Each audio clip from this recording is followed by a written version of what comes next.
Welcome everyone to episode 82 of the Circle Back Podcast, the show where three great friends get together and just talk about video games. I'm Dan LaMarca. As always, I'm joined by Dan Dufresnoy. Hey everybody, how you guys doing? And Shelby White. How we doing, guys?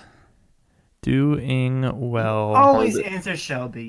Always Shelby goes second. That's why. I said it last episode, and I'm gonna ask it again. How we holding up? How we doing? Doing all right. Same old day in and day out. Just trying to stay sane. But yeah, no, it's getting better. How about you guys? Dan, go ahead. How you doing? Yeah, no. Everybody, at least in my family, thank God, knock on wood, everybody's okay. Fortunately, it's been affecting a few people around me, but we're gonna stay strong. We'll get through it, and I just, I wish all the health and safety to you guys and to your families and to everybody else. Yeah. All right, good. Glad everyone is hanging in there for the most part. How about you, man? Doing good. Good. Doing good. Yeah. All right, so I have been playing a ridiculous amount of video games considering how much I've been working. I need something to take your mind off it. Yeah. I'll start with I finished Doom Eternal. Okay. Feelings remain mostly unchanged on the game in that I think it is one of, when it's doing what it does best, it's one of the best first-person shooters ever. When it's not, it can be frustrating and a bit of a slog. So the thing about this game is, like, there's a point of no return where they literally tell you, like, hey, make sure you do everything else if you want to, yada, yada. So I did everything. I did all the Slayer gates. I did all the optional stuff, collected 100%. And then I was like, all right, time to go into this final boss fight, what I assume it is. Turns out there's about 5 hours after the point of no return of various different levels, bosses, all different kind of stuff. And it really kind of became a bit of a slog at the end where you're just like, okay, I just want to finish it. And that's never how you want to, like, end a game. No, definitely not. No way. But I will say, I think overall, I think the game succeeds way more than it fails. And even if the low points are annoying, it's never like that low. It's never like, oh my God, I can't even play this. This is so frustrating. I need to take a break. It's more just like, okay, I get it. Okay, I get it. But I still think they do a pretty bad job with the boss fights in general. The final boss not being any different. I think they're mostly just failures of, like, they had an idea and they went for it and they didn't think about, like, is this as much fun to play as a regular room full of demons? And then the answer always is no, which is like, if that's what's happening there, then that shouldn't be a boss fight then, you know what I mean? And you were saying, I think last time you were saying that they really tutorialized a lot of the boss fights, right? Right to the very end, even the final boss. Really? They put you enter the arena and they put up this little video of, like, here's how to fight this boss. I feel like that takes away the immersion. I don't know. That just seems like a little weird. For me, it's not even, I don't even care about the immersion in that way. It's just like, are you, like, if you want these bosses to be interesting, aren't you supposed to, like, find out how to beat them by trying different things? Yeah, like, dying and coming back and dying and coming back. Like, that's the fun of it. It should be like some sort of, oh, I have an idea. Maybe I'll try this. Yeah, maybe that'll work. Yeah, it is very strange. I don't really know. The game is full of just baffling, like, decisions left and right. But when the game is running and you're playing, specifically the Slayer gates, which are these, like, cordoned off arenas that are like, hey, here's 10 minutes of just really hard, demons spawn in after you beat a wave and, like, you're just running around and it's a fast-paced action. those are like incredible and some of the most fun I've had in a first-person shooter ever, like I said. And they have areas like that in the regular game as well. It's just a lot of the boss fights in particular, and then it's just it can be annoying, and it just felt like it went on a few hours too long. But like I said, overall, this is one of the best games I've played this year. I like it a lot. It's hard not to be frustrated when the high water mark of Doom 2016 was already set, Right. So is Doom 2016 still your favorite if you had to pick between the two? Oh yeah, it's a better game, no doubt. I think there are high points in this game that are better than the high points of Doom 2016, but as an entire package, 2016 is just way, way better in my opinion. So yeah, that's Doom Eternal. Not too much more to say about that. I know I've been playing it for the last month and a half or so. How many hours do you think you clocked in? 20? Okay. Yeah, a little over 20 maybe. But yeah, it's a super good game. I liked it a lot overall. It's just yeah. Cannot help but focus on the negatives on that game. Yeah. I'll also say I played a little bit of a new game called One Step from Eden. It's a smaller game on Steam. I gotta find out who. I'm looking at the store page now. The developer is Thomas Moonkang. It was done by one person. And it is basically... So there's a game called Mega Man Battle Network. Have you guys ever heard of this game? No. I've heard, Mega Man.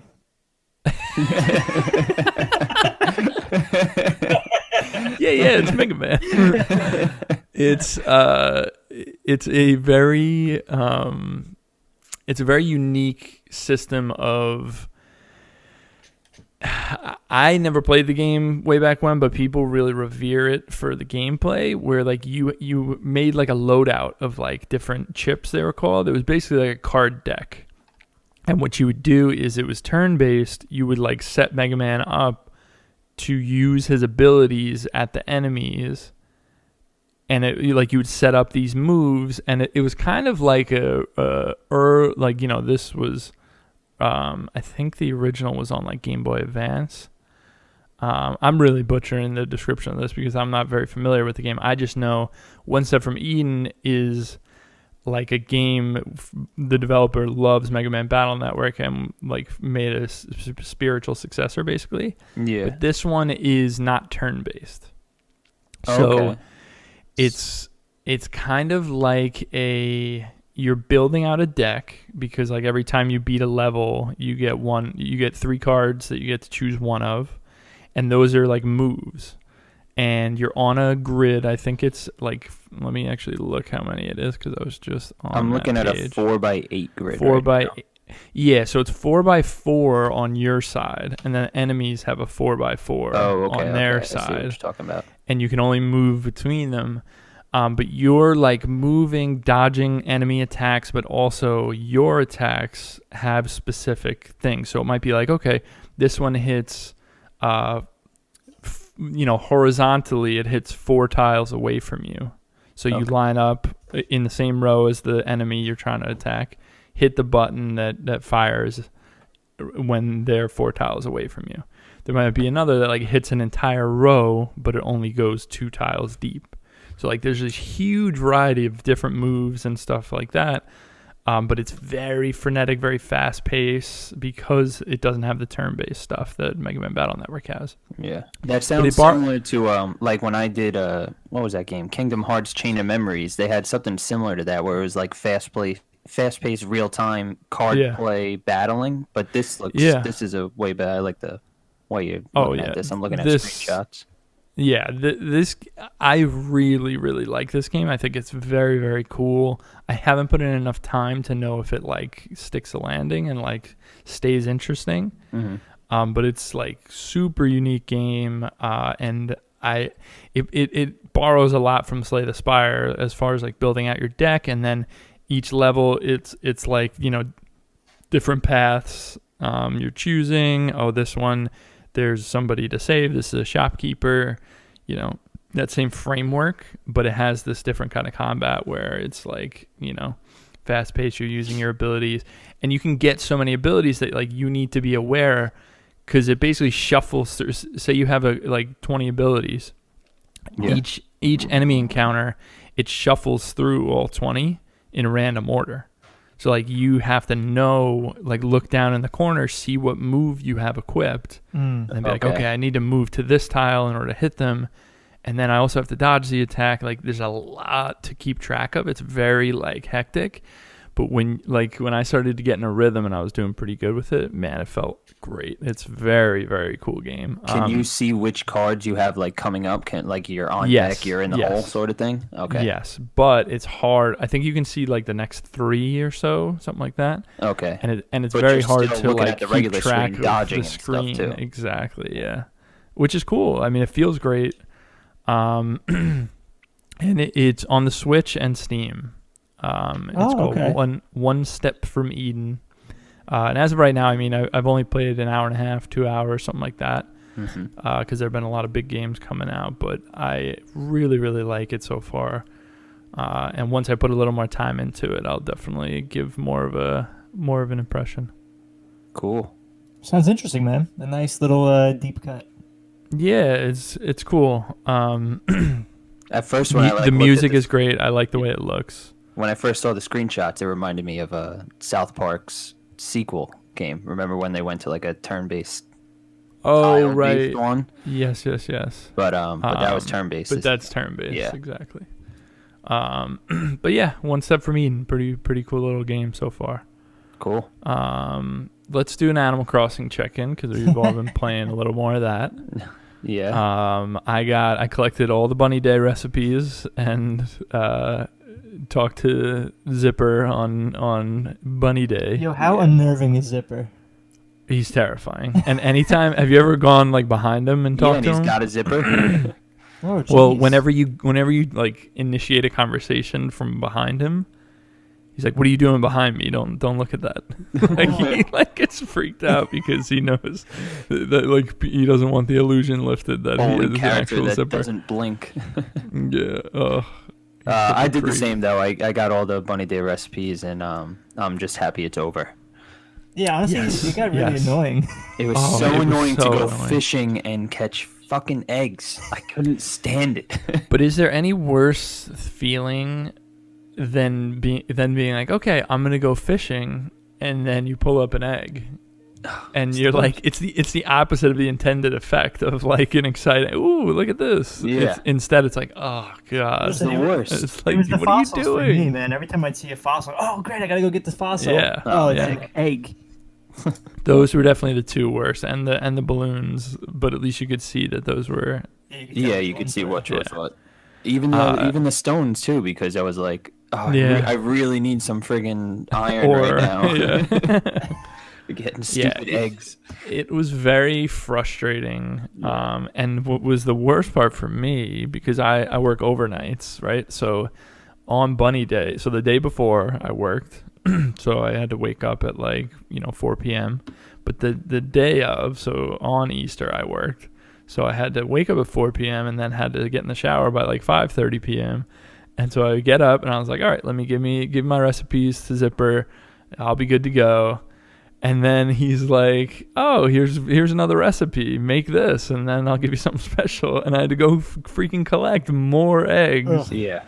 And I'm like on a time crunch, and I'm just like, come on, I did all of this crap, and you're still making me do stuff. I luckily, every time I got the eggs and stuff, I just put them in my storage. And I was like, I don't want to deal with these. So I have a massive buildup of eggs in my storage right now. I was able to just build that, and I know that after that, it gives you a gift, and you still need to make another one of that last item to make that gift. So I was gonna wait till I can build that and then just sell all the friggin' eggs because I'm so tired of having them. Yeah, you know what I was told? You can eat them too. Well, if you have 2 of each, Yeah. You can make that, that like final like dress or whatever, the Bunny Day dress. Right. That it only takes 2 of each, and it sells for like 7,000 or something. Oh wow. So don't sell the eggs individually. If you have a bunch of eggs, make dresses and just sell make those. a bunch of those. All right. Yeah. Sounds good. But yeah, I mean, that game is still fantastic. I think they really shit the bed with how long of a period the Bunny Day stuff was. Yeah, it should have been like a 3-day thing. If it was like a 5-day, maybe even a week would have been fine, but 2 full weeks of it is way too long. And especially when the cherry blossom stuff was happening at the same time, which is way cooler of recipes. Right, and I barely got any of them. I know. So I think that was a pretty poor decision. But honestly, I know this is your first Animal Crossing for both of you guys, but this is fucking classic Animal Crossing nonsense, because I could totally see them doing other stuff like this. It's just like, oh, this is so annoying. Yeah. Listen, I'm still having a blast with the. Oh yeah, I can't friggin' every time I play it, I'm like, all right, I'm only gonna play for like half an hour, just do the daily shit, and I wind up sitting there fishing. Mm-hmm. And but I'm having a good time doing it, getting into the stock market, trying to pay attention to that, buying more. Yep. I've officially realized that I've gotten completely screwed with burying money trees, but you have. Oh yeah, I did 3 days of 99,000. Oh, Shelby, you know what? I did a similar thing. And only got 10 grand out of it. Yes. 10 grand? 10 grand. So here's my theory, is because I did 3 days of 99,000 and got 10 grand from each of them, but I did a 50,000 one before that, and I got 50 grand from the tree, or 150. Oh, no. So I think there's got to be a pattern to it. So I sound like a complete weirdo, but I've been writing down what I buried on what day, and I'm gonna test and see. I'm telling you, there's got to be a freaking pattern to it. I thought you can't gamble that much. There's no way. I think I know what it is, though, Shelb. I think I know what it is. What? I think it needs to be specific amounts, and it needs to be 99,999. How do you do that, though? You can't, like, when you take it out, you can only take out a $99,000 bag. Oh, really? Yeah. So because I know that you can take out exactly 10,000, exactly 50,000. Yeah. You can only take out in multiples of that. So here's my theory, though. Here's what I've been doing. I've been taking out a 10 grand bag and then combining it with because I think 10 grand's like the thing. No matter what, it comes out with 10 grand, and on some days you'll get whatever you buried. Should it be more? So I'm burying a bunch of $11,000 bags to see which days come back as 10 and which days come back as 11, and see if I can find a pattern. Oh, Shelby, you're smart, man. So that's what I like that you're doing this legwork so that the rest of us can not. I mean, I don't know if it's going to be the same for everybody's island, but there's got to be a pattern. So I had always assumed that if it was like, it just had to be certain increments, and if you screwed up the increments, then it would just cycle back to 10,000 or whatever. Oh, I don't know. I mean, it's possible, but I'm gonna see if this works. If it doesn't, then maybe it's that, because I buried a 50 grand one and it came back as 50 grand. Yeah. So I was like, all right, that was dope. Let me bury 3 $99,000 ones, and I got 10 grand from each of them. I was pissed. That's tough. Because I got loans, man. Dude, I cannot. Me and Shelby had a really funny experience that I have to share here, where our friend Ralph, friend of the show, he he texted me, and he was streaming Animal Crossing, and so basically he texted me. He goes, "Hey, dude, here's some really good turnip prices. Here's the dodo code. Like, just to hurry up over before he closes the island." Do you know what he did to do that? This is sketchy as fuck, but I'm going to do it. So I went to the island, and it was like a bunch of people just like running around the island.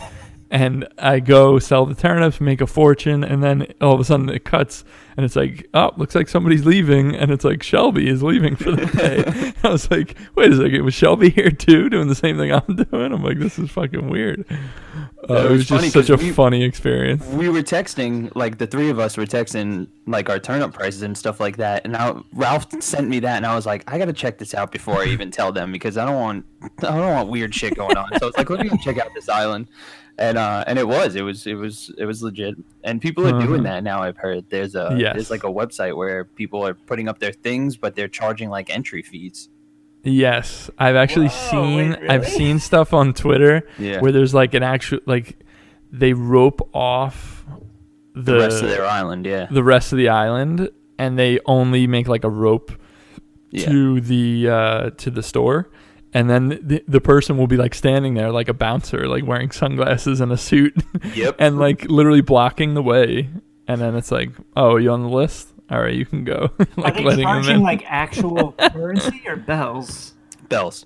Oh, bells. Like, or other things. I've seen like people are asking for certain DIY recipes and stuff like that, and whatever it's you need. So funny. It is funny. so funny. But so that was really funny because and what I've heard are people are only allowing like 2 people on the island at a time because I don't know if you remember when people were flying on and off and it was like super annoying. Yeah, it wasn't bad for me. I the only person that left or came when I was there was you leaving. Oh, okay. I had like 3 really people come and go, and I was like, fucking do it. I was like, what the hell is going on? I was like, this is so annoying. It's like I need to sell and get the hell out of here. Yeah, it can definitely be a lot when there's a lot of visitors. But oh man, I was just cracking up, being like, Shelby, you're into this too. I know, because he texted me at the same time. He must have texted us both. Yeah. And I was like, I gotta check this out before I tell Dan. I was like, this could be sketchy. Did you? I mean, because Ralph was streaming at the same time, and he just put, if anybody has good turnip prices, let me know, as like the title of the stream. I know. And people hit him up. It's so funny. And then Ralph texted me this week. He tried doing some time travel stuff to find like a good day of the week.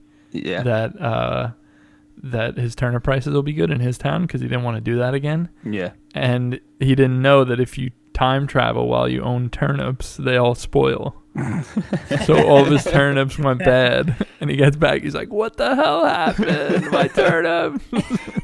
Oh, that's funny. He's like, there was such a good day on my island. Now I'm never going to get it. It's so nerve-wracking when you're like, oh, these are like, I can make a 50% profit right now, but is that good enough? You know, like it's 70 tomorrow. Yeah. Oh, it's so funny. Oh, but yeah, any other standout moments from Animal Crossing that was in the past week or two? How are you guys doing on your houses? I just bought an attic or a second. Oh, you're way ahead of me. Yeah. You know what? I really like my island sucks though, because I've been paying off loans. So I actually had spoilers, I guess. I got my 3-star island, which is kind of like the goal. You did it, Dan. Nice. So I had a visitor. I won't say who. You had a nice. Hello. Yeah, and it was beautiful. I may have shed a tear. Oh, did you? And then so now I can do terraforming on my island. That's cool. So I can change where the rivers are, where the cliffs are, where all the houses, the villagers are. So it's really, really interesting. I haven't messed with it too much again because there's so much to play right now. Yeah. But I really want to dive into that stuff and see how much there really is. Yeah. Have you guys had anybody else like is Diana playing as a different character? Yes. Diana has her own house and everything. Are you playing on the same Switch? Yeah. So they make you live on the same island? Yeah, you could. Yeah. There's only one island per Switch. Yeah, because I was telling my sister, I was like, oh, why don't you play for a little while, create your own character, and check it out. And she has to live on my island. Yep. Yeah, so I didn't realize that. Okay. Yeah, there's no. That's like an old Animal Crossing thing too. Yeah. It's like you can only have one. In this one, it's like you can only have one island per Switch, no matter. Like Diana has her own Nintendo Switch Online account. Right. But she still has to be on my island as like the player 2. Right. And it's fine because she can do most of the stuff. The only thing she can't do is like contribute to projects. Mm-hmm. So like she can't really like you know, there are certain things you can do. You can build bridges and like, you know, change the location of the museum, like stuff like that, and she can't do any of that. Right. Which is not so bad. But yeah, I mean, it's been great. I've been loving it, and those are really the big things. Yeah, it's just so much fun. I just lose myself in it. It's like a little obsession, you know. It's just like you just lose yourself in it. Yeah, right. It's awesome. I would say my only gripe is that why can you not craft more than one thing at a time? Yeah, there's little things like that I definitely you can definitely nitpick. Yeah.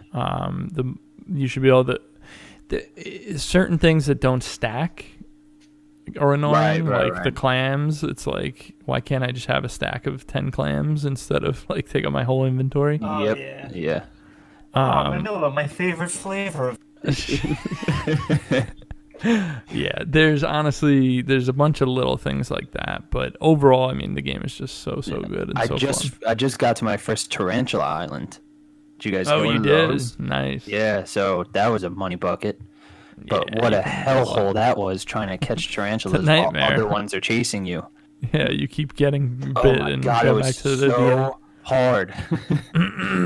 So when you faint on Tarantula Island, then you're like, where do you end up? You just wake up on the dock. No, you just go back. Yeah. Go back to the dock. Yeah.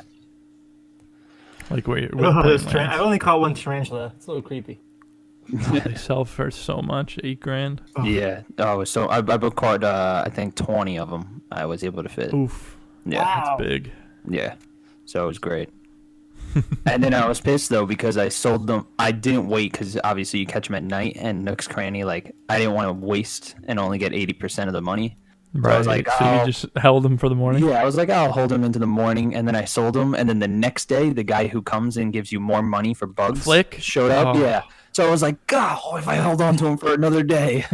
Dude, like, Flick is the coolest guy in the whole place. He's just a red chameleon chilling around. Yeah. The earrings best. on his head. The absolute coolest. He's like a little dragon chameleon. Yeah, I had both of them. I had him and the fish CJ. guy. Yeah. I love them. I like how Flick just like thinks about bugs and like gets lost. The way he talks about them is the best. Such beauty, such oh, you're listening. Oh, sorry, I was a little caught up. Larva, pupa. Yeah. So Animal Crossing is pretty good. Yeah. Yeah. It's a good time.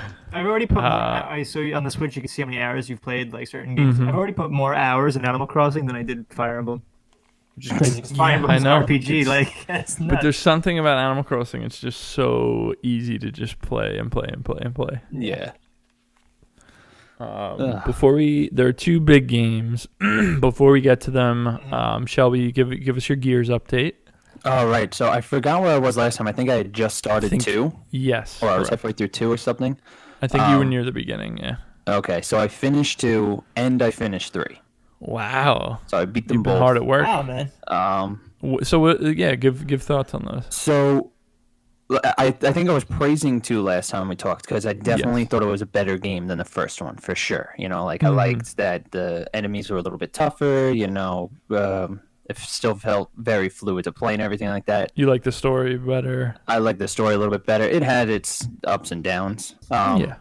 As far as the whole game though, like now having finished it, like I thought it was really cool that you get to a point where you're like riding on the back of a river, you're riding on the back of a Brumac for the end, you know. Yeah.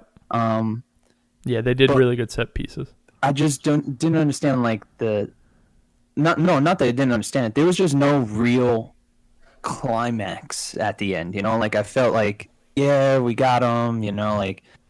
But you finally like 2 specifically, you're saying? Yeah, you know, like you finally like have a confrontation with the queen. She runs away. You fight the guy that looks like a predator, real quick, and then you're running away from him. And the way you kill him is on the back of a reaver. Like that wasn't very satisfying. Oh, I thought it was Is it the third one with the train?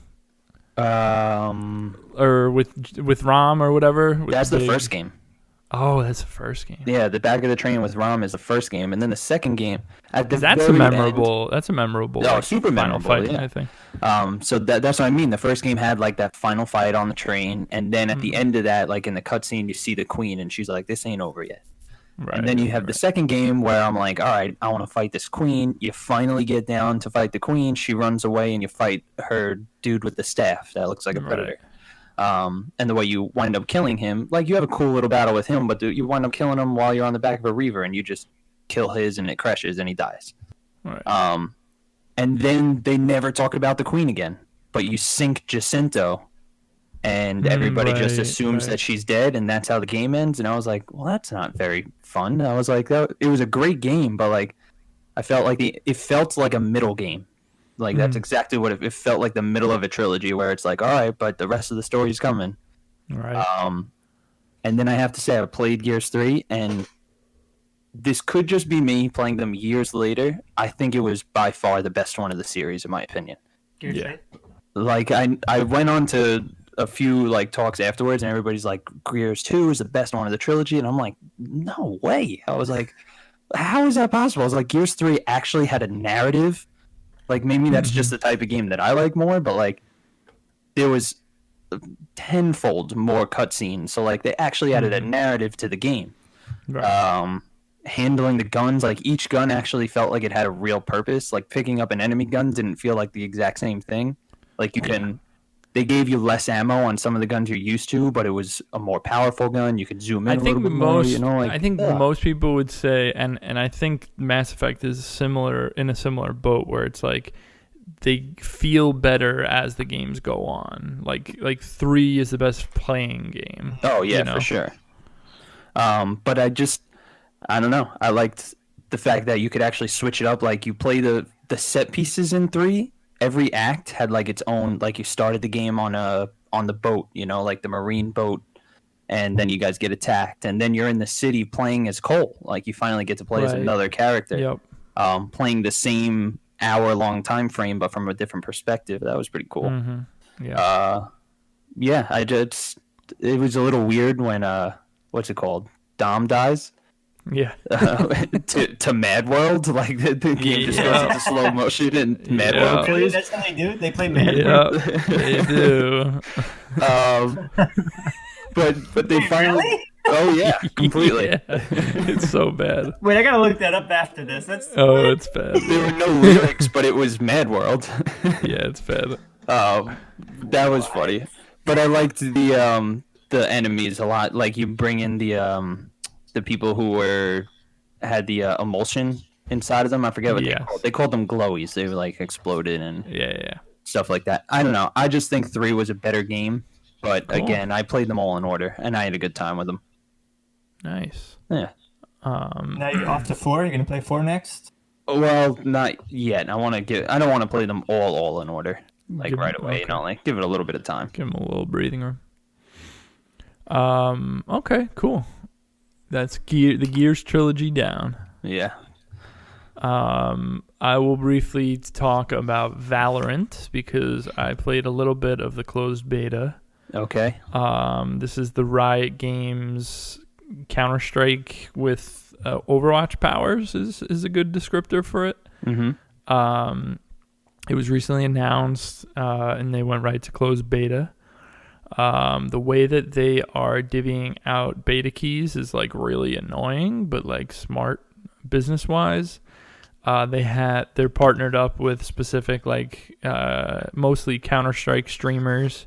Mm-hmm. And they have drops enabled on their Twitch streams. So if you watch a bunch of their Twitch stream, you might get an email that says, "Hey, you won the lottery by watching that, and now you're allowed to come to the closed beta." And it's really quite annoying, but it's smart because they broke Fortnite's record for most concurrent viewers.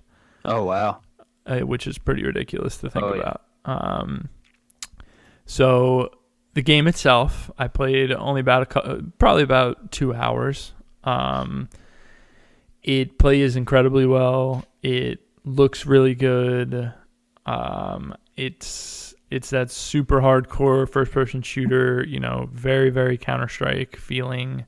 Only a couple of bullets is all it takes to get a kill.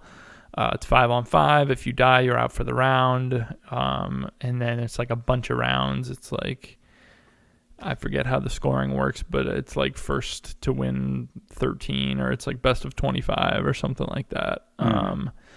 But it's great. I absolutely loved it, and I really want to play more. Like it really, really feels good. So, Riot is absolutely killing it with new games. Runeterra, I played an absolute shit ton of that game earlier this year. And now Valorant, I love just as much. So these two early access games, and Valorant's still in closed beta, so they're putting a lot of work into it. They're going to open it, the open beta. So yeah, it's what they have right now. The bones of this game feel really, really great. Good. It's literally Counter-Strike to the extent of you switch to your knife and you move faster. Like it's borrowing everything from that game. So okay. Well, yeah, it's taking a look at what most of these games have done over the years, and that's all you can do, right? Adapt. Well, it is pretty funny because they're just totally unabashed about it. Think about League of Legends and what that is. That's hey, we saw Dota, which is a Valve game, right? And we made our own version of it. Then they said, okay, we see Dota Auto Chess. Let's make our own version of that. Okay, we see, and I know Artifact is kind of the outlier here because there are other card games, obviously. But let's just, for example, we see Artifact. Let's make our version of it. And now we see Counter-Strike. Let's make our version of it. It's every single Valve game. They're just going through. The next one is they're going to make their own Half-Life. It's like insane. But the game's really, really good, so I'm happy for it. Yeah.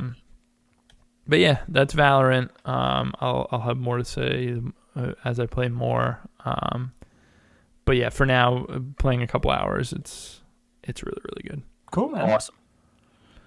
I am. We don't have to stop the recording or anything, but I am hearing an echo in one of your. Right. I don't know where that's coming. The same thing. But, Dan, are you listening through the computer, Dan?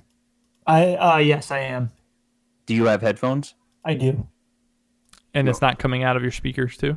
No, it's not coming out of my speakers. Funny enough, though, when Shelb talks, I hear like a little bit of an echo.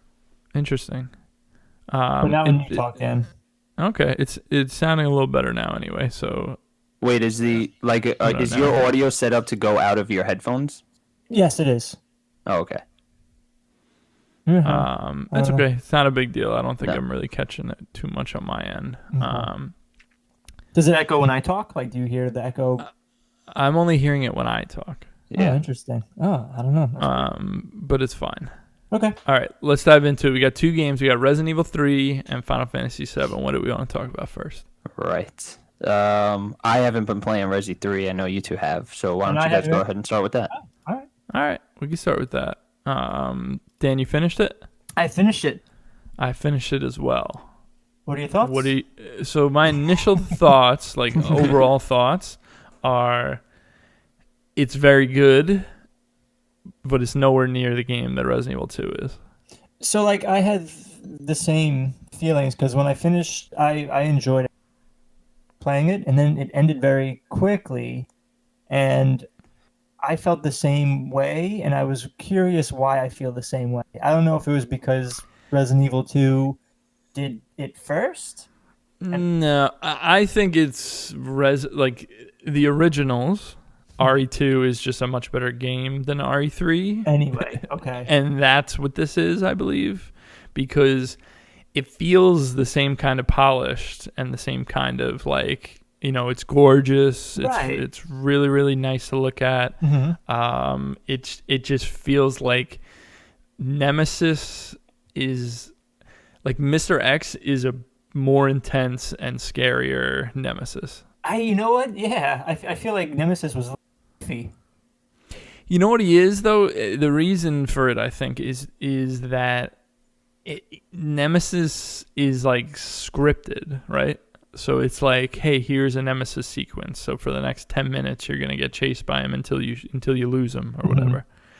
Mr. X was just there, like all the time. So like he could show up at you're any moment. exploring, and then all of a sudden he, opens the door, and you're like, oh shit. Yeah. Which I could see certain people not liking as much, but I definitely thought added way, way more to the game. So is that what it comes down to? Is just Mr. X was a better villain than Nemesis was? I don't think that's all that it is, but I think that's a big part of it. Because I feel like gameplay-wise and graphically, I mean, it's beautiful. It's so well done. It's so tight. It has that same like good exploration and puzzles, but it's less of it. It's just less of everything. And for me, I mean, the boss fights are tedious and frustrating, but that's kind of what Resident Evil is. Mm-hmm. Because I feel like Resident Evil 2 was just as short. Resident Evil 2 was pretty quick. I don't think it was just as short because my clear time, it's at 4 hours and 52 minutes. Oh, wow. What was Resident Evil 2? It couldn't have been that. I don't know. I mean, I know couldn't have been. I know that was only a year ago, but looking back in hindsight, I'm like, well, I don't want to poop on this game, for length. But for me, I think it probably. You're right. Resident Evil 2 was probably short, but it was probably 8 to 10 hours rather than this was literally 5. Yeah. I think I finished at 5. Yeah. And I mean, the game itself is more of like an action movie than a scary movie. Mm-hmm. There are definitely creepy parts, obviously, but right off the bat, it feels like more of an action movie. Nemesis like breaks through your apartment wall, and it's like on, Yeah, it kind of, I guess, like you're right, that survival horror aspect. This was more like a Arnold Schwarzenegger Commando. Let's go up against the big guy, as opposed to let's run away and try to solve these puzzles before which is exactly, and I think what it's going for, it does well. It's not like it's a bad game. I like this game a lot. There were just little things where, like, I don't think the actual action sequences, like with Nemesis chasing you in the streets and stuff, like they're not good. Like they're not like, oh yeah, this is a really fun mechanic. Did you play the original Resident Evil 3? I did, but 20 plus years ago, right? Because a lot of people say that there's a lot of stuff that they cut out, and that's a lot of people are upset for that reason, that it wasn't. I would never be upset for that reason. I am disagreeing with the majority of people that say this game isn't as good because it's so short. I just think it's not as good of a game. Gotcha. I don't think it was missing anything. I really don't. I think it was a short game, which is fine. I just think that it's not the best version of this style of game. Like I enjoyed Resident Evil 2 a lot more.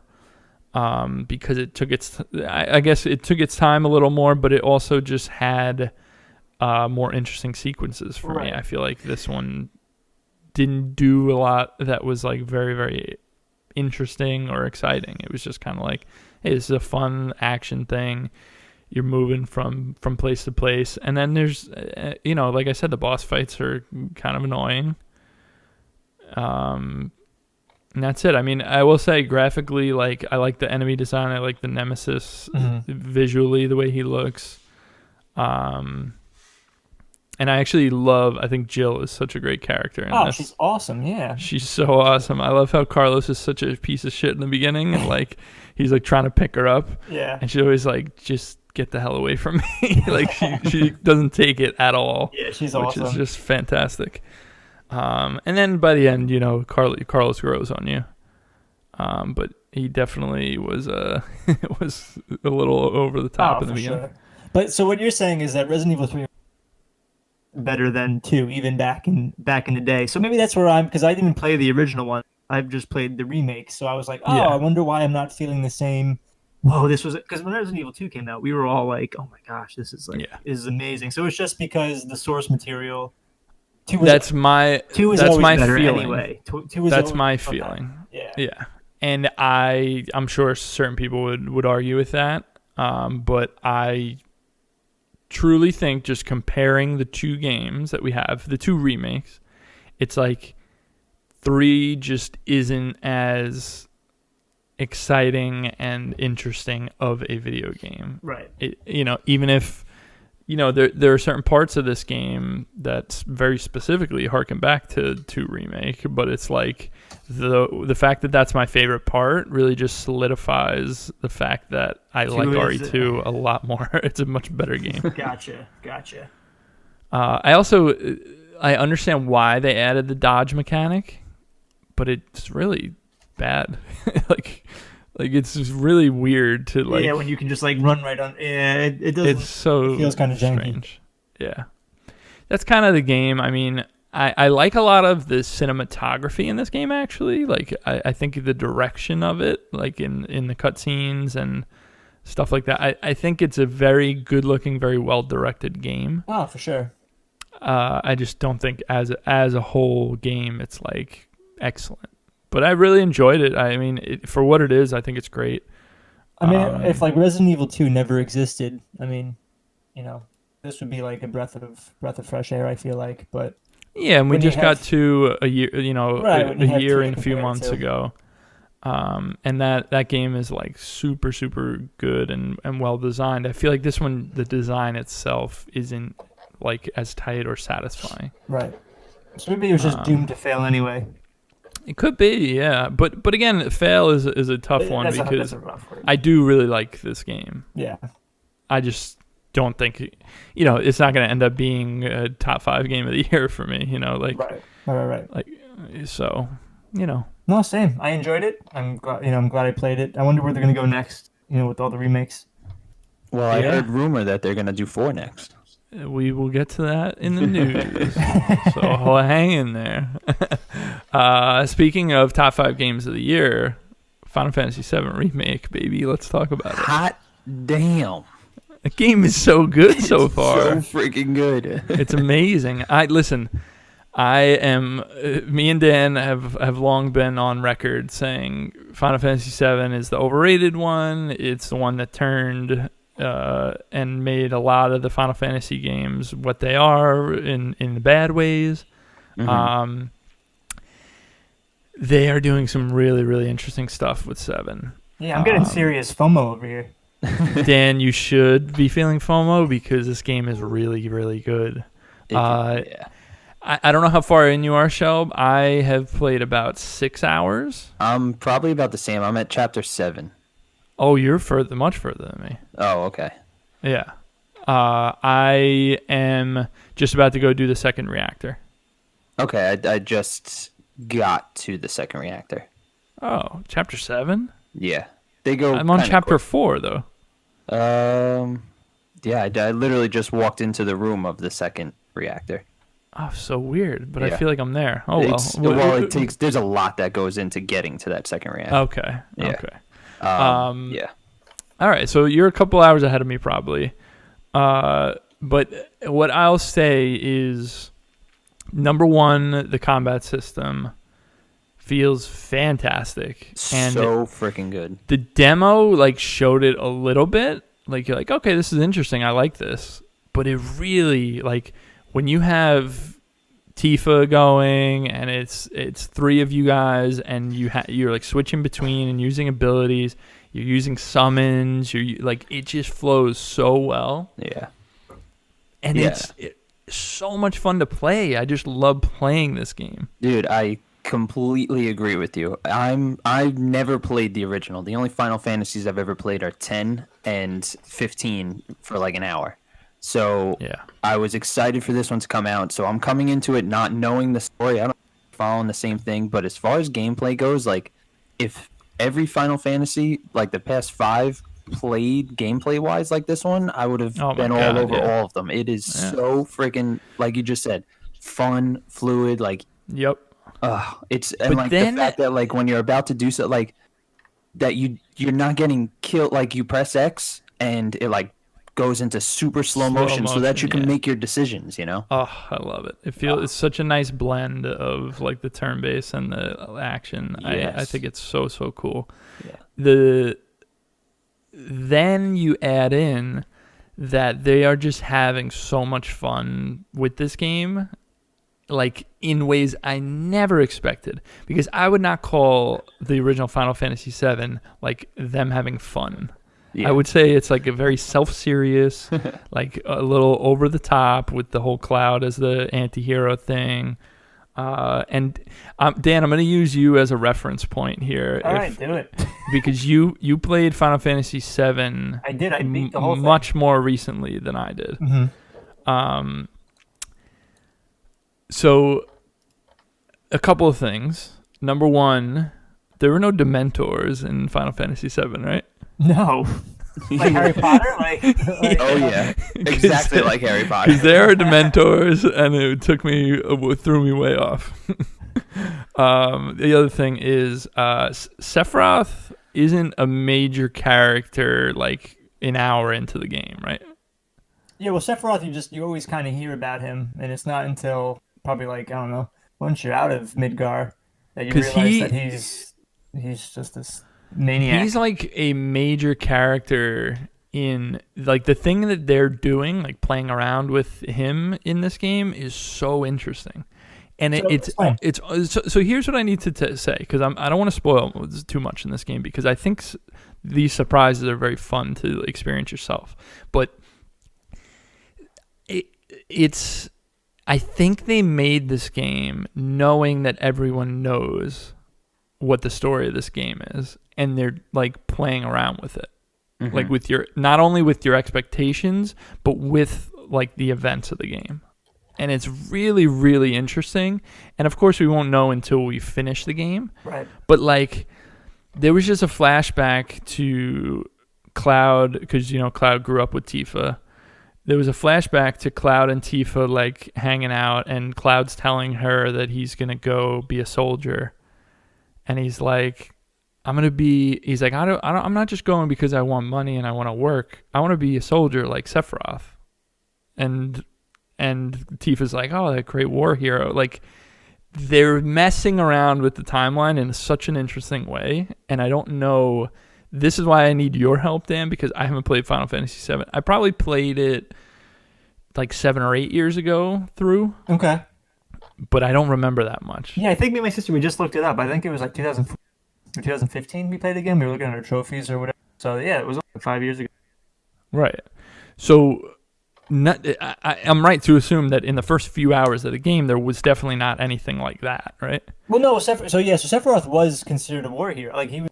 I know the story, but I'm saying, like, when are you hearing about this and talking about this with characters openly? So, when you're talking about the flashbacks, there is the flashbacks Tifa as kids and him wanting to go off to war, and you start to see the flash. I think maybe the first time you visit Cloud's hometown. Did you get to that yet? Not even close. Oh, no. Okay. So, yeah, I think it's whenever you visit it. Because you meet all of his neighbors, and like his mom's weird, and she's kind of like, oh yeah, one day he just decided he wanted to leave, and go, and that's when you go to the library or that big building, and like at the end. So let me give you this as an example, okay? So we haven't visited that town, okay. But the entirety of the game so far, and I'm only about 6 hours in, throughout the entirety of the game, Sephiroth is like a ghost that's haunting Cloud. And to the point where he's like physically seeing him, like manifesting in the world, and then Cloud's like reaching for his sword, all flustered and like banging it into the wall, like freaking out. That's what I'm saying. Definitely knows him, like he knows who he is. Yes, and there was one of the early flashbacks. So this isn't too much of a spoiler. Is Cloud's house burning and him like reaching towards the house and being like, Sephiroth, like, as if Sephiroth killed Cloud's family. Wow. So it's so interesting seeing this like omnipresent like memory that they're just like throwing out all the time for Cloud. Like, it's so cool to see. See, that's already more interesting to me, because one of my big gripes with Final Fantasy department is the whole, the Cloud has all these like false like memories about what's going on and stuff, but even Sephiroth himself, you're not sure if the Sephiroth that you're fighting is the actual Sephiroth that he met, and it's very like convoluted. So for like to have like a completely different relationship between Cloud and Sephiroth, I think, is really refreshing. Honestly, it's really, really cool, and it frames this whole game in a different way. Yeah, because it's like it's more personal that way. So I'm very curious how this game plays out, because it's almost like Sephiroth is like talking to the player sometimes and being like you know who I am, like that kind of shit.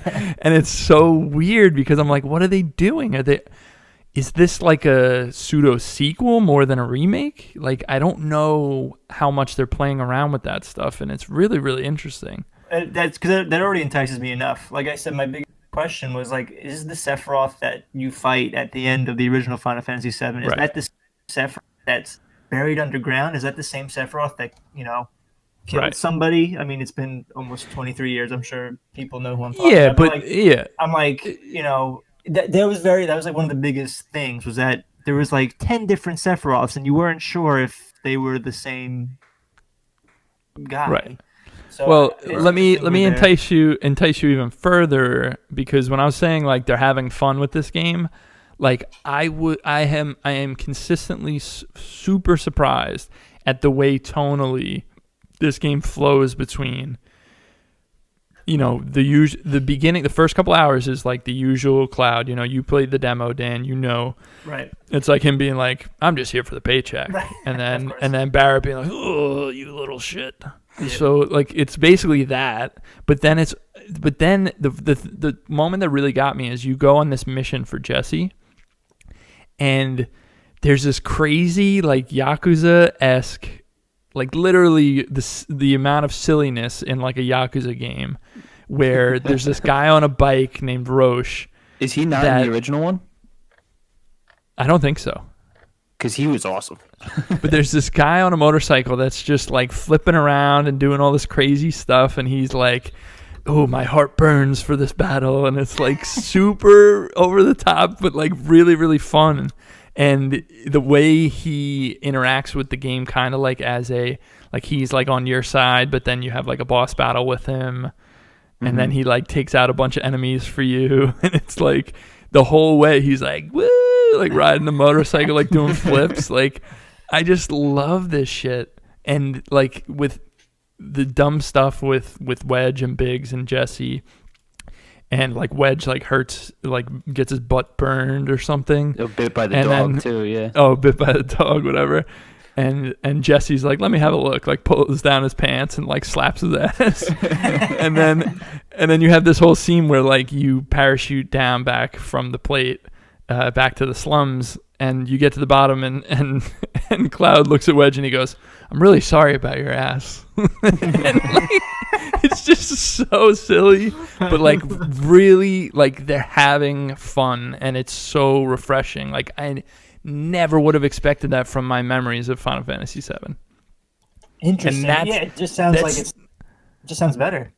But that's the kind of stuff that I'm saying. Like the fact that it goes between these two modes so like frequently, when it can be like a silly, like, anime-esque, like funny thing, and then like, some real serious, interesting stuff.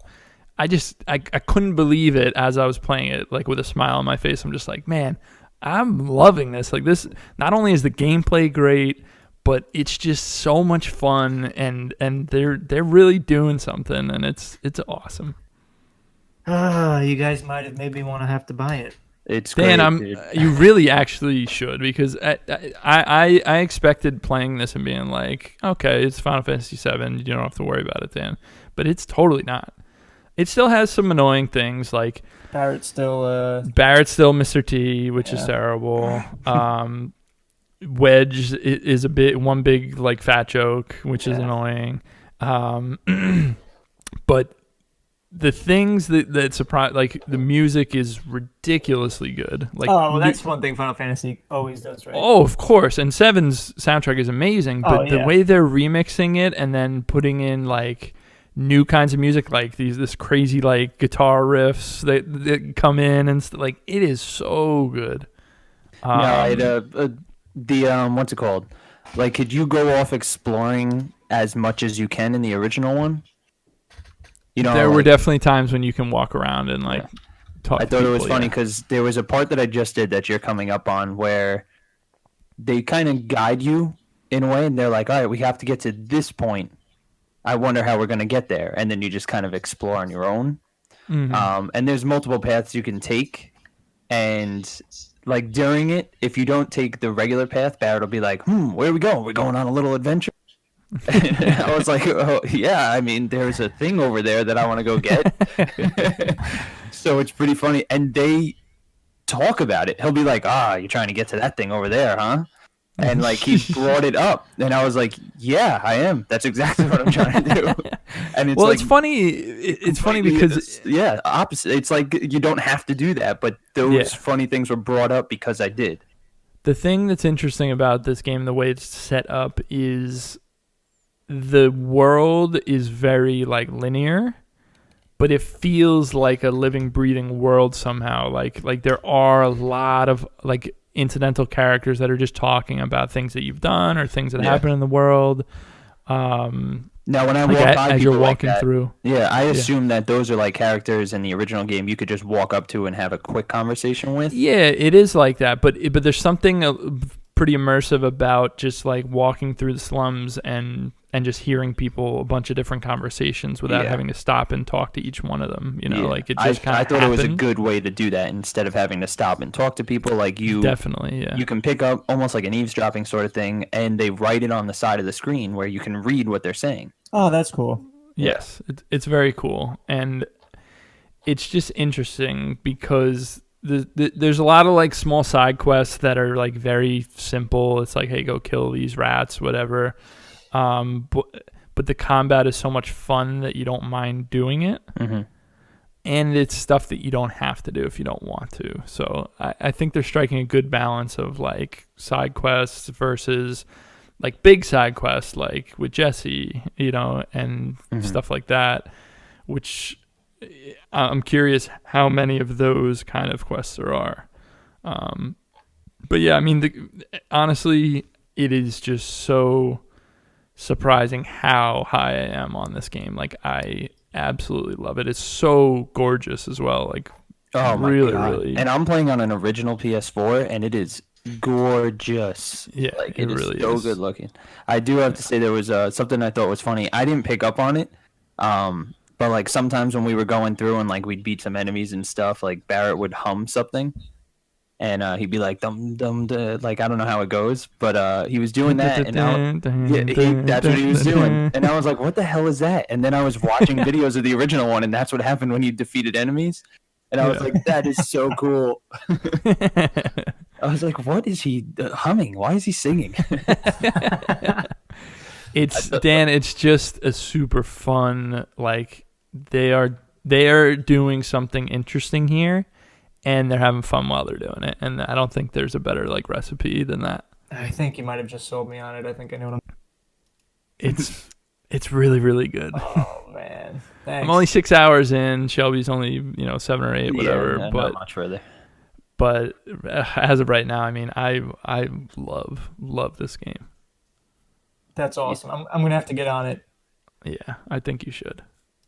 All right, guys. All right, so we spent a long time talking about games that we've been playing. So let's move on into the news before we do our top 5. News hits. Number 1, PS5 controller unveiled. Dope.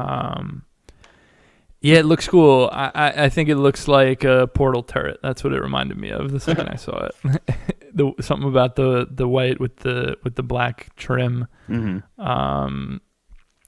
They have the touchpad. They have the hamburger and the French fries as the 2 buttons. One's instead of share, it's called create. So we'll see if there's any different functionality or if they just renamed it. Right. Triggers are haptic. So like the Xbox One triggers, they can give force feedback. Mm-hmm. What else? It's USB-C. Yeah, which is awesome. Thank God. That's what I freaking use for everything. I love USB-C so much better. It's the best, and it's so much better than the stupid micros. Yeah. It has a built-in mic and audio built-in output. Mic. So instead that's cool. instead of the stupid little earbud that it comes with, the automatic microphone is just in the controller. So if you don't have a headset, you can at least still use chat. It says it's a microphone array, so you assume that it's only receiving like directional input. Mm-hmm. So it's trying to only catch your voice rather than the TV speakers, which, depending on the quality of that, is probably a pretty basic microphone. So we'll see if it's good or not, but it is definitely a cool idea. Yeah, I mean, Sony definitely came out and said that audio is a big thing for them in this generation. So I would assume it's got to be good to some point, I would hope so, yeah. Yeah. I think those are the big things, right? Yeah. I mean, I love the color. Obviously, they're going to have any color scheme you want. They're going to have a bunch of colors. But it excites me because it's like we might get a system that looks similar. I doubt they're just going to have a black system. Right. That's what I was going to say. I think this definitely points to the fact that the system's going to be at least partially white. Yeah, which I'm excited about. New look. Yeah. Definitely cool. I think a lot of people were looking at this and saying like, wow, this is like a total revamp. But the more you look at it and the more different angles, it definitely is very similar to the DualShock 4. It's the exact same controller. It's just got a little more rigid edge on the top. Right. It's a little different shape. We'll see how it feels. But yeah, I think it's very similar, even though the color scheme is what makes it look different. It's called the DualSense. I don't know if I said that. Yeah. I don't know if you said it, but yeah, DualSense controller. Yeah. I thought it was funny when I first looked at it. I was like, is this the Astrobot skin? Like, what do we... Yes, it does look like Astrobot. You're right. But I'm excited. Yeah. No, me too. It's gonna be cool to get our hand. I mean, we're all excited for new consoles. So this is an exciting first step. Sweet. I think it's a little bit weird the way that they did it. Just out of nowhere. The way that they're trickling out the details on this, I don't think is maintaining the desired effect on the consumers. Because I think they did the Mark Cerny talk, and then they showed the controller, and it's like I think people are just a little anxious to see something real. Yeah, like at least give us, like, even without the hardware, show us some of the games or something. Like we're getting nothing. Yeah, I know. And seeing that Microsoft already did a lot of this, it's like kind of I don't know. I think they're kind of dropping the ball. It's like announce something while everybody's at home right now, and you will have the biggest live feed watch. Like in a generation, like I don't understand. Yeah, we'll see. Next up, I have Rogue Legacy 2 has been announced. Oh, that's exciting! I love Rogue Legacy. So Rogue Legacy, Dan, even though that sounded sarcastic, that is sincerity. That is sincerity in Dan's voice. Wait, really? Legacy, did that sound sarcastic? I love that. Patronizing. Oh my gosh. Rogue Legacy is a really, really fun roguelite. One of the original that I can remember that had like a lot of persistent progression outside of the actual game. Like you were building up your characters as you were going. Super cool game. I know Dan's as big a fan as I am. I actually love that game. I did not mean to sound patronizing. I actually love Rogue. We know, buddy. We know. No, I'm teasing you. But the second one has been announced. Same developers. The major thing based on what they've shown, they haven't shown much, just some screenshots. The art style is super striking. It's very... you could tell they did a bunch of art passes on this because the original was like cute, but it was pretty simple. It looks like they're going for a little bit more detail in this one. It looks really neat. So I just wanted to briefly mention that. No release date or anything. They're just starting to talk about it. Cool. I'm very excited. Honestly. Yeah, we know. Also, there's a new Darkest Dungeon DLC coming out in May. It's called The Butcher's Circus, and it's PvP. Oh, wow. So it's a whole DLC based on drafting and picking teams. So you're going back and forth, and okay, if I choose, the Highwayman, which is our friend Dismas. No, we can't. Poor Dismas. If I choose the Highwayman, the other team can't choose that character. So you're kind of going back and forth, drafting teams, and then going head to head. So I think that is a really, really neat idea. And they've said, they're still working on Darkest Dungeon 2. This isn't changing anything. They just had this cool idea and play tested it and thought it was really fun. Listen, I'm still devastated from the last time we played Darkest Dungeon. I know that took a toll on you, Dan. Everybody died. The last episode of Darkest Blunders is such a dark one.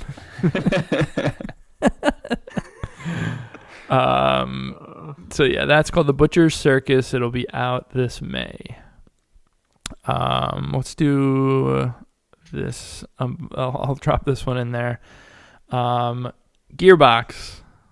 We all love Gearbox, right? Randy Pitchford, great guy, right? Everyone loves Gearbox. The guy's a jerk.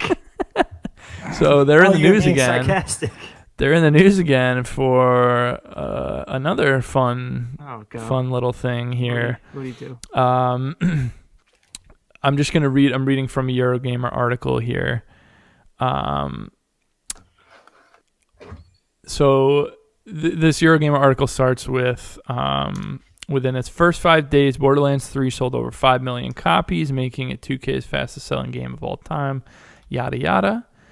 Something that did become a surprise to Borderlands 3 developers is that their hefty bonuses designed to make up for lower initial pay were no longer happening. These will be replaced by an amount significantly lower than previously promised. So this is the initial report was by Kotaku, whose sources say that the employees will no longer receive the high royalty checks. As contextualized by Kotaku, Gearbox's bonuses were supposed to be more than just a nice extra, because the developers literally sign on knowing that they get paid below average salaries, but it's balanced out with profit sharing. So Gearbox takes 60%, and the remaining 40% of the royalties are distributed normally to employees via quarterly bonuses. So now they just got rid of the bonuses. So here's what they say. Let me get to that. Oh, you know what? Let me actually go to the Kotaku one where they have the quote. This is reported by Jason Schreier back on April 1st. In a meeting yesterday, Gearbox boss Randy Pitchford told employees that Borderlands 3 bonus checks will be significantly lower than they hoped. He said the game had been more expensive than expected, and the company had grown significantly larger than it had been in the past. Pitchford also told Gearbox that if developers aren't happy with the royalty system, they are welcome to quit.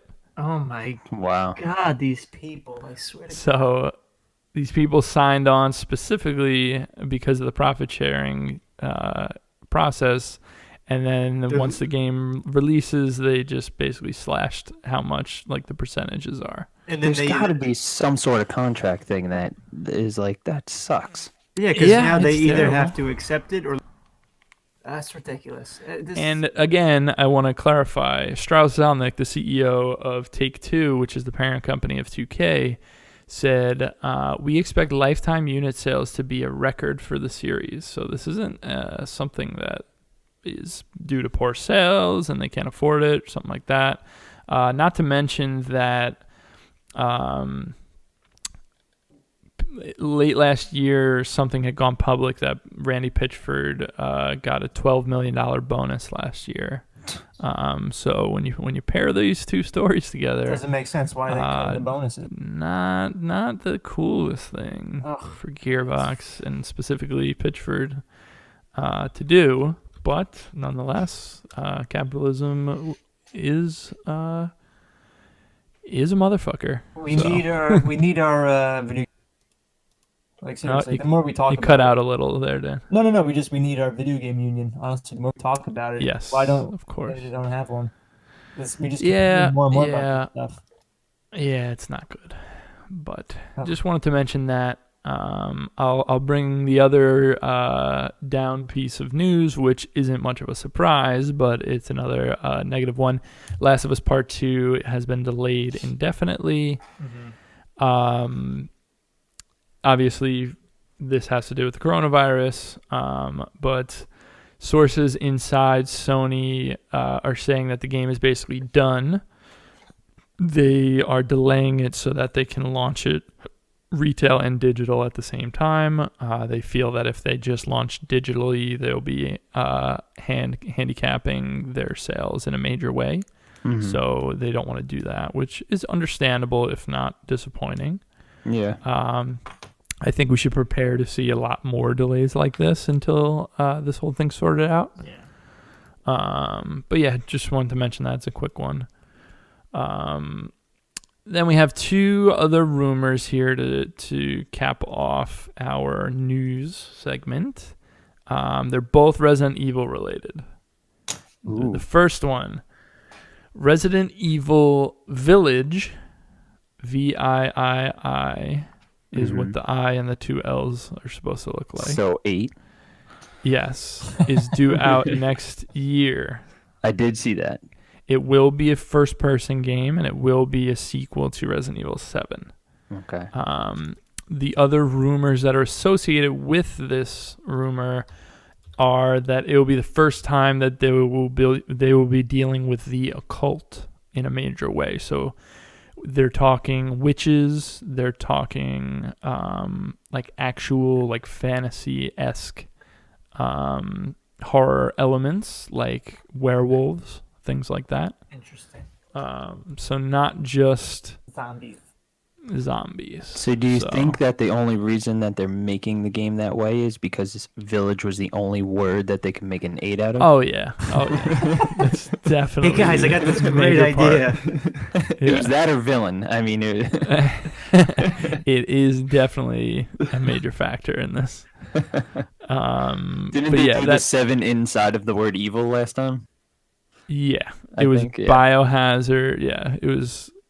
Yeah, inside evil was the VI and then the L, right? Yeah, and then the Biohazard is the subtitle.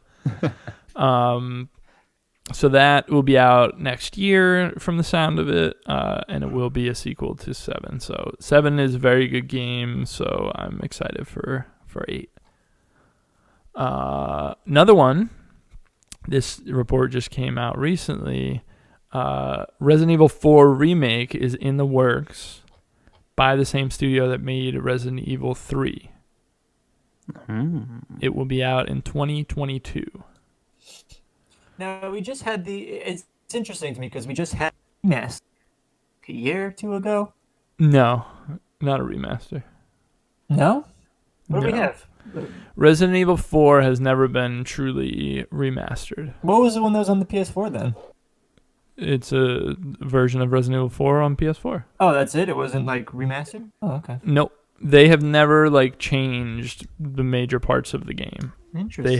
They have up-resed it, made it nicer looking, but not to the extent of a full remake. Huh. I mean, it's still interesting to me because I feel like both 2 and 3 took the best parts about 4. So I'm curious how they're gonna. Well, yeah. What I'm very curious about is 4 is kind of the blueprint for the remakes of 2 and 3, right? It's that behind the back, move around. It's non-fixed camera angles. Mm-hmm. So, yeah, I'm curious about this as well. Obviously, Resident Evil 4 is a very beloved game. Mm-hmm. Much more so even than 2 and 3. So I'll be curious how it's received in the end. I am excited for any game redone in this way because I like both of these games quite a bit. Yeah, totally. Me too. So yeah, exciting stuff. And I believe that is all that I have for the news. So that just brings us to our final segment, unless anyone has anything to add. Don't believe so. Our top 5, bottom 5 of the week. Boom. This week, it's just a top 5, and it's top 5 sequels in video games of all time. So we're talking sequels. We're not talking continuations of the franchise, nothing like that. We're talking sequels. So we're going to give you the list that we have so far. If we think of anything to add, we can add it. Our goal is to narrow it down to our top 5. We don't need to rank them, nothing like that. So right now, we have Super Mario Galaxy 2, Super Mario Brothers 3, Batman Arkham City, Portal 2, Mass Effect 2, The Witcher 3, Metal Gear Solid 3, Uncharted 2. Should we say 2? Yeah, we were between 2 and 4. Let's go 2. 2's cool. All right. Silent Hill 2, Resident Evil 4, speaking of, Wolfenstein New Colossus, Mega Man 2, Ratchet and Clank: A Crack in Time, Final Fantasy 6, Castlevania 3, Persona 4, Crash Bandicoot 2, and Donkey Kong Country 2, Diddy's Kong Quest. There's about 15 games there. There might only be 15 games here that they're all like my favorite games ever. Yeah, I don't even know if there are 15 games there. But yeah, this is a very strong list off the bat, and we have to narrow it down to 5 games. So again, like I said at the top, these are specifically sequels. So we are not talking about Super Mario World because that's kind of like a new addition. You know, like we can't just say, oh, it's the best game in the Mario series. What's the best game in the Zelda series? So we said Galaxy 2 is a sequel to Galaxy, and Mario Brothers 3 is, a sequel to 1 and 2. So what are you guys thinking about this list? Anything jump out as some chaff that we could separate from the rest of the wheat? For me, and I'm actually the one that put it on the favorite games of all time, but the more that I think about the competition that it has, Silent Hill 2, and I feel like we've talked about it before, or maybe it's just in my head, but I feel like for me it's definitely one of my favorite stories in games. As a game as a whole, it's playthrough. Just because of all the technical issues and stuff. But I don't see it, standing up with the likes of. I would agree with you here, Dan. This is a pretty heavy-duty list. No, I love Silent Hill 2. I love what it did, and I still appreciate it so much. And I'll always have a place in my heart for that reason. Yeah, I would also say in a very, very similar type of game, Crash Bandicoot 2, I think, is not necessarily going to hang with the rest of the. No, but I think Crash Bandicoot 2 is my favorite of Crash. Yes. Games. But I think even the best Crash Bandicoot game is not a top 5 with these. I'm with you. I mean, it's hard because I see a few games that I could not imagine not being on the list. Like Mega Man 2, for example. Pretty seminal sequel, I would say. I feel like Final Fantasy 6, Mario Brothers 3, how do you not? Well, I mean... Ooh, which one? Yeah. Which one? The Final Fantasy... Well, I don't think... I think Final Fantasy 6 belongs on the list. I don't know about Super Mario 3. All right, let's talk about Super Mario 3. I mean, do we have to? There's a lot of other ones we can cut. Fine, eventually. I'll wait. I'll just be waiting over here. I think that's gonna at least get close to top 5. I'm not gonna talk until we bring up Super Mario Brothers 3. I think Arkham City can probably go. Yeah, I've just looking at the rest of these, especially considering that I like Arkham Knight or Arkham Asylum better. All right.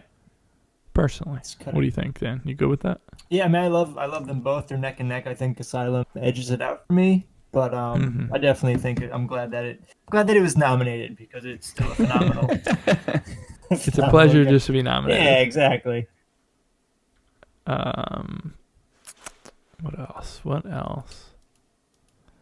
So go ahead, Dan. I'm the only one that likes these games, the Donkey Kong Country games. That's not true. I like them. I just don't think they're necessarily the top of the heap for platformers. I don't think that they're also going to be the top of the heap for sequels, but I think Donkey Country 2 is arguably the best one. I would say that's the one where you play as Diddy, and it's his conquest. It's his conquest, and oh gosh, what's Trixie? No, what's Dixie. Dixie, thank you. So that game is a lot of fun. Yeah, but it's a good game. It's a very good game. Is it a top 5 all-time sequel? I don't think so. I don't think so.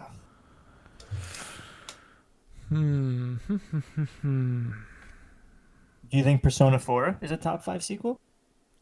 Do I think Persona 4 is a top 5 sequel?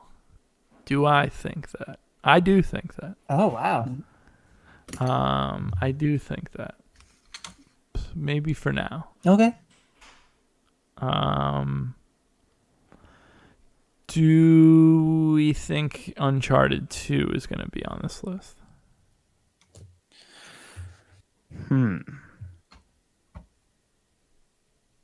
Maybe it's telling that if we're contemplating whether 2 or better, then we're not very certain that 2 is the best, even the best Uncharted. Yeah, but that was almost an argument more in of, hey, which one of these great sequels do we like more? Yeah. It doesn't have to go if we don't think so, but we do have... Yeah, can you read the list again? Yeah. Super Mario Galaxy 2, Super Mario Brothers 3, Portal 2, Mass Effect 2, The Witcher 3, Metal Gear Solid 3, Uncharted 2, Resident Evil 4, Wolfenstein New Colossus, Mega Man 2, Ratchet and Clank A Crack in Time, Final Fantasy 6, Castlevania 3, and Persona 4. So I personally love Castlevania 3. Again, I'm cutting all the ones that I love. Dracula's Curse. That's one of my favorites. But I think it's the best of the NES Castlevania games. But I don't think it's gonna crack the top. I would be surprised if it could make top 5 on this. It's definitely, if I look at my favorite video games list, top one, it's definitely in there in the 70, 80 realm. But a lot of those games that you just listed, there's quite a few that are in the top 30. So right. I think Castlevania's gonna stick. Okay. Castlevania is gone. So here's a one that people aren't gonna like. I think Resident Evil 4 is a little overrated. I agree. Give us your pitch. I think it's a game that gets a lot more credit than it deserves just because it was such a new thing in a beloved franchise. Mm-hmm. I think if you go back and play that game now, I recently watched Giant Bomb play through it, within the last year, and it's a great game. I definitely enjoy playing it. I don't think it's like people consider it like one of the best games of all time. I kind of don't really get that, to be honest. I was actually looking at a list. I forget if it was Polygon or IGN, but yeah, I think it was in the top 10. I mean, it was right there with like Chrono Trigger, and I just don't think it is that game that people think it is. Yeah. To me, you think we're good to cut it, or do you think? I haven't played it, so I can't throw my input on that one. Yeah, but if that's how you guys feel, I would. There are definitely 5 games on here I would take above it. Yeah, I'm with you on that one, honestly. All right, Resident Evil 4, not one of the top 5 sequels of all time. Man, people are gonna be angry. I'm trying to think of like what on this list is like iconic. Like I feel like Portal 2 is like an iconic game. Yeah, but does that make it on? I mean, this is our list. We can do whatever the hell we want, Yeah, I am always the person that will like steer away from, hey, it has to be on the list because it's that kind of game. Yeah, I hate that shit. That's why, like, when we did our companions, I was like, we were all over the place. I'd rather have what's her name from Wander Song? Right. Oh gosh. It's with an M. Marley. Nope. No. Midge. Midge. No. Well, Anyway, she must have been real cool. I'm so glad she made the nice cone, Dan. Wait a second. Miriam. Miriam, thank you. I'm like, I'd rather have her because I loved the experience of having her as a companion. Yeah. More than I give a shit about Tails, even though Tails is Iconic. should be he'd be a shoe-in on websites, whatever. Right. Listen, we're cowboys. We're mavericks. Iconoclasts. We don't follow popular trend or opinion. That's us. Because it's super tough, like, just looking through and, like, obviously you have those icons, but, like, I haven't played Portal 2, so I don't really know. I have, and it's one of my favorite games ever, and I think it definitely should be on that list. All that being said, yeah. Yeah. I totally get where you're coming from. I just think that specific game is, like, for me, definitely a top 5. Cool. Because that's how I kind of feel about, like, Mario Galaxy 2. Yeah. Like, that's one of my favorites. Yeah, I think I could totally see I would rather have Galaxy 2 than Super Mario Brothers 3 on this list. Ooh. I just think Galaxy. Everyone talks about Mario Galaxy. No one talks about 2. 2 is just a better. It's a better version of it. It is. Yeah, 2 is Mario Galaxy, but better. Yeah, it really is. It's just like that. It's like Mario Galaxy that's was like amazing. Yeah, it makes it such a good sequel. Made it better. Oh, it was great. It had Yoshi. Yep. You know what? It that's makes it. Yeah. I think if we're picking one of the two, I'd rather see Galaxy 2 than Super Mario Brothers 3 on this list. I'm in for that. I'm okay with that. All right. Cutting Super Mario Brothers 3. All right. We're down to Galaxy 2, Portal 2, Mass Effect 2, Witcher 3, Metal Gear Solid 3, Uncharted 2, Wolfenstein New Colossus, Mega Man 2, Ratchet & Clank, Crack in Time, Final Fantasy 6, and Persona 4.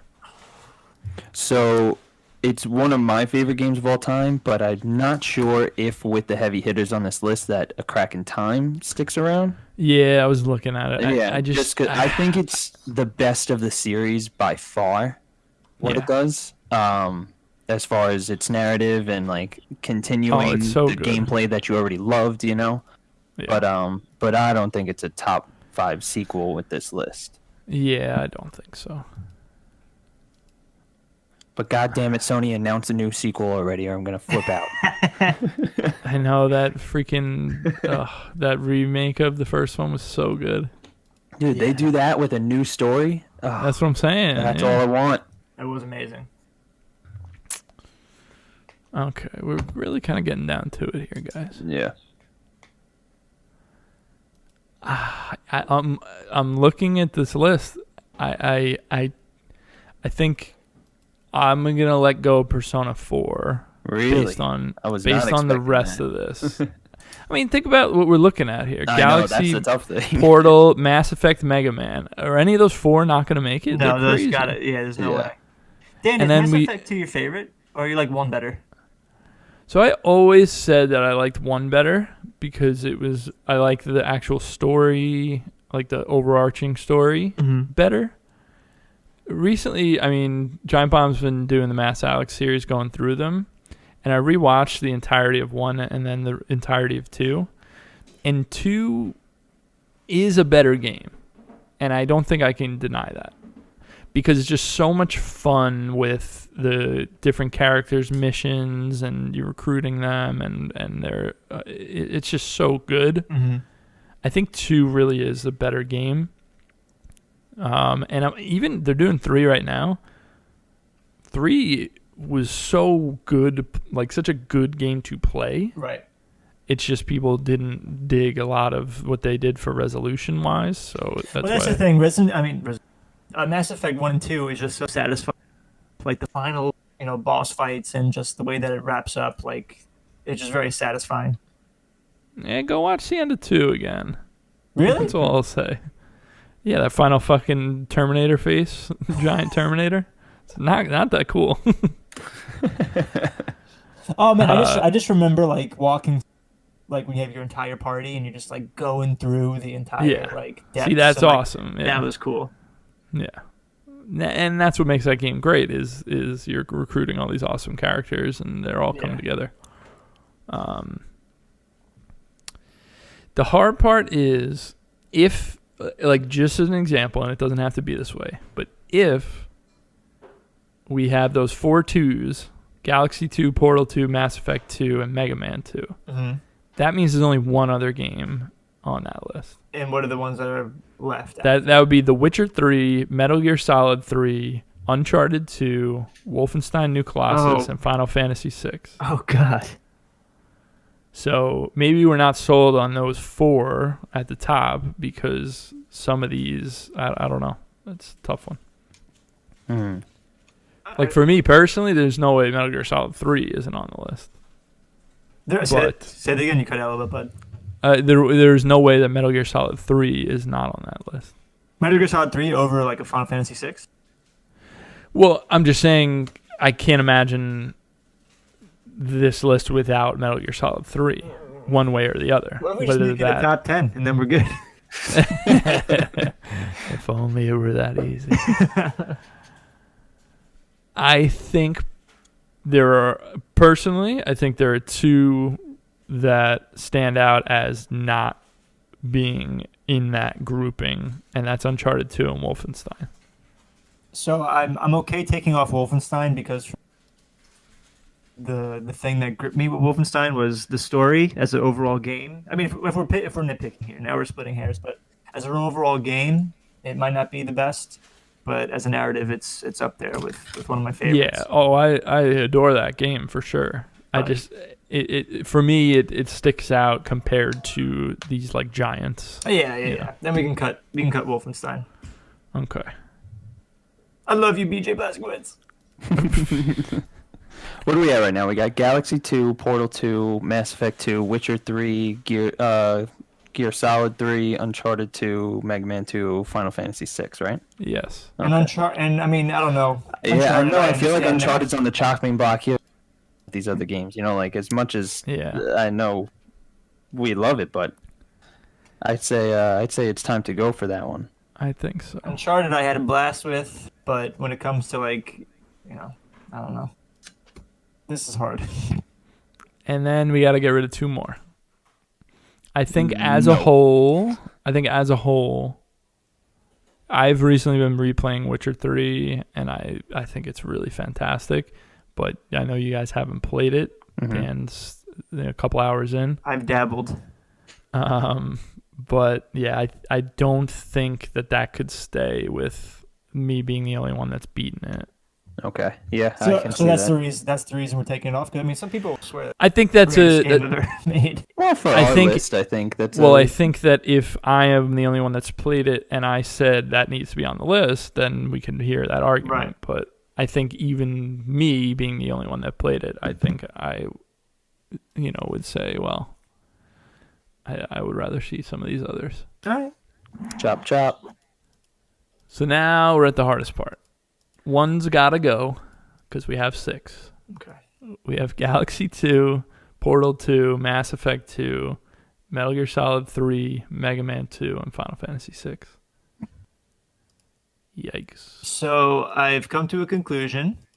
Let's hear it. Final Fantasy 6 is my favorite game of all time. Wow. Really? When did you come to that? It is like maybe about a month or so ago. I was doing like game came out 20 years ago. It came out the year I was born.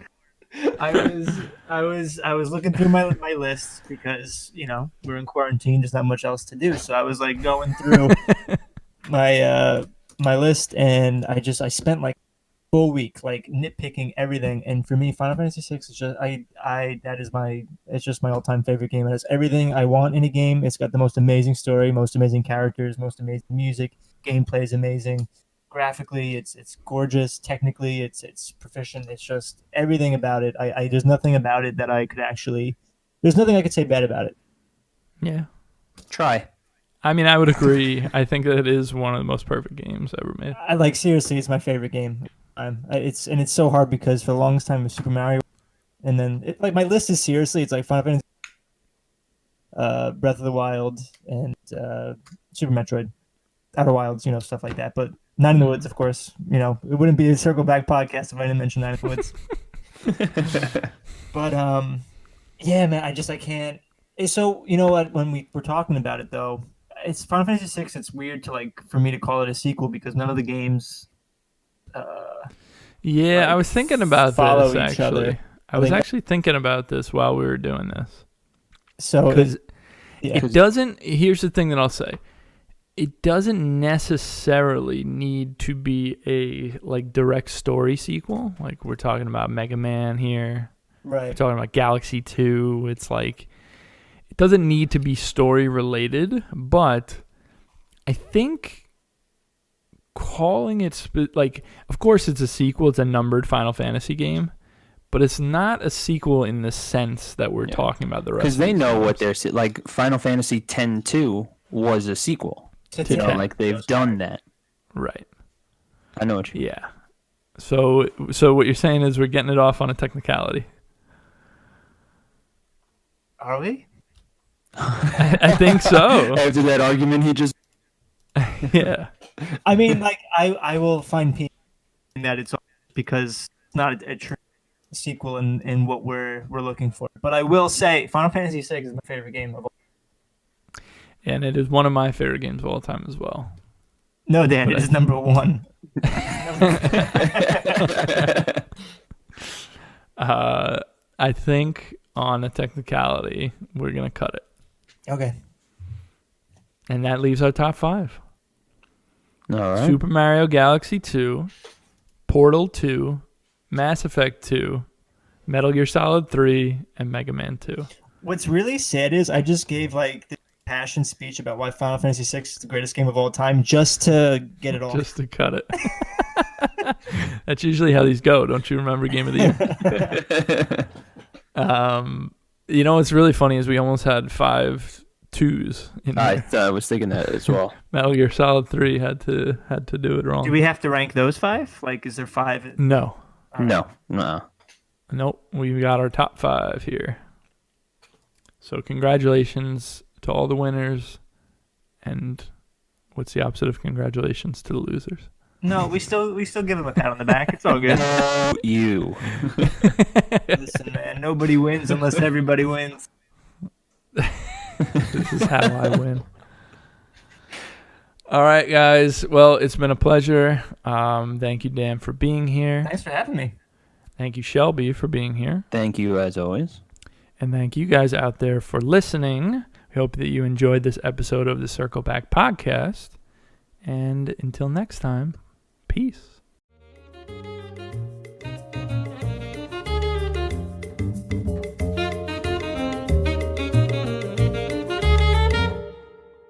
Hey everyone, thanks so much for watching and or listening. Just here to remind you that you can find us by searching for Circle Back Podcast or Circle Back Gaming on any of these podcast services: Anchor, iTunes, Google Podcasts, Spotify, Breaker, Pocket Casts, Radio Public, or Stitcher. By God, I'm out of breath because of all these podcast services, but you can find us anywhere there. Also, you can find our video version on YouTube by searching Circle Back Podcast or Circle Back Gaming, and the rest of the videos we do. Thanks, guys.